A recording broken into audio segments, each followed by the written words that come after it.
നവദുർഗകളിലെ തൃതീയ രൂപമാണ് ചന്ദ്രഘണ്ഡ. കിരീടത്തിൽ ചന്ദ്രക്കല ധരിച്ചിരിക്കുന്നവൾ.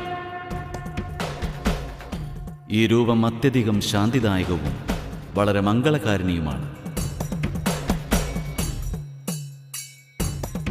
വിവിധ തരത്തിലുള്ള അസ്ത്രങ്ങളാലും ആയുധങ്ങളാലും ഇവളുടെ 8 കരങ്ങളാൽ സുസജ്ജിതമാണിവൾ. ഇവളുടെ തൃതീയ നേത്രം എപ്പോഴും തുറന്നിരിക്കുന്നതാണ്. ചന്ദ്രഘണ്ഡയുടെ വാഹനം സിംഹമാണ്. ഇവളെപ്പോഴും യുദ്ധത്തിനായി തൽപരയായിരിക്കുന്നതാണ്.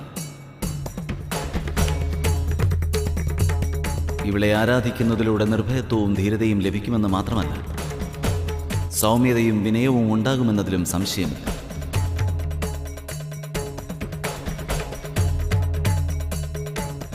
ഇവളിൽ നിന്നും മൃത്യു പ്രാപിക്കുന്നവർക്ക് അത് സുഖദായകവും നിർഭയാവസ്ഥയിലുമായിരിക്കും സംഭവിക്കുക.